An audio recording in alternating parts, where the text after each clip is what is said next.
Hey there, ladies and gentlemen, it's me, Dr. Donna. Welcome to week 31 of 9. Last week I read the Checklist Manifesto. Here's what I have for you. Ladies and gentlemen, this book was about encouraging people to use checklists, especially surgeons in the operating room. Now, as you know, my background is in the military and in food and beverage, so I have had to use checklists my entire adult life with regards to safety, with regards to policy and procedures, so I am very familiar with checklists. Throughout the book, he talked about all the industries that use checklists, the difference between good and bad checklists, and the two different types of checklists. And here's what I will say. Once him and his team did the research and they presented their operating room procedure checklist to the World Health Organizations, there were countries that used it and there were countries that didn't use it. And even within the U.S., there were hospitals that used it, there were surgeons that used it, and there were surgeons in hospitals that didn't use it. So for me, in reading the book, I said, well, why aren't people using checklists? Beyond the fact that if they're good or bad. When you have a good checklist, why don't you use it? He said in the book, discipline. I'm going to say personal accountability. When you are a person that holds yourself personally accountable, you're going to do the right thing. You're going to follow procedures. You're going to use the checklist. And when you aren't a person who holds yourself personally accountable, you're just going to check the box.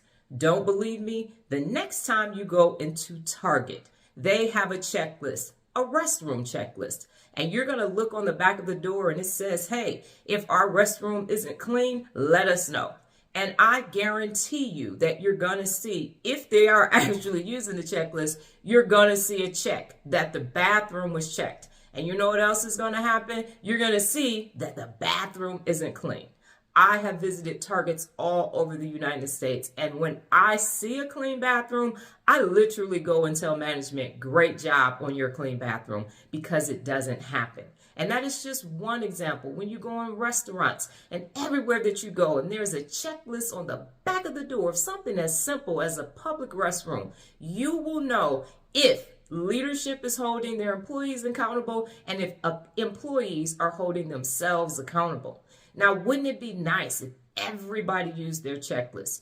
Don't you want your surgeons in the operating room to use the checklist? Don't you want everybody to use the checklist?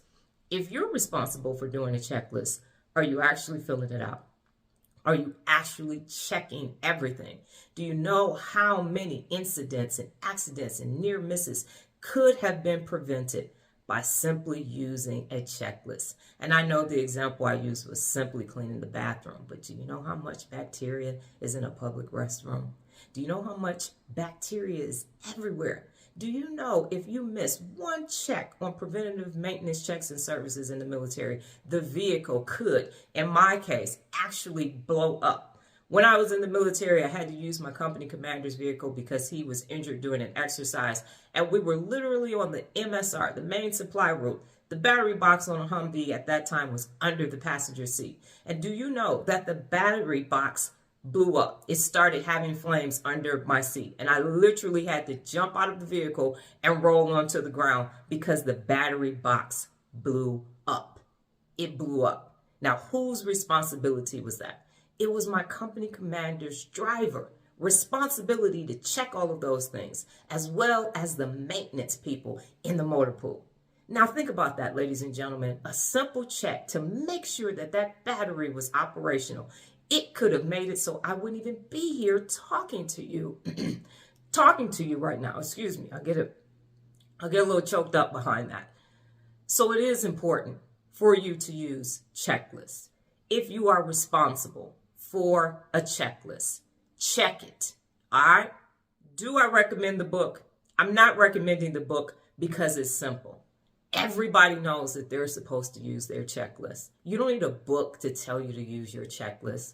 If you have a checklist and it is part of your job description daily, you better start using that checklist. Got it? Good.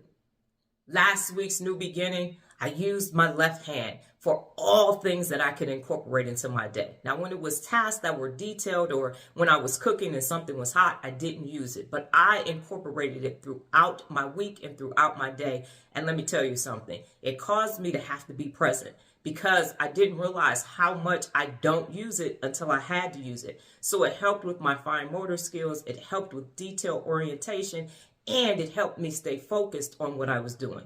I encourage you to spend a week using your non-dominant hand. This week's book, The Wright Brothers. Well, that's my time, ladies and gentlemen. But before I get out of here, just remember the power of 9. New beginnings expand your mind. Adios.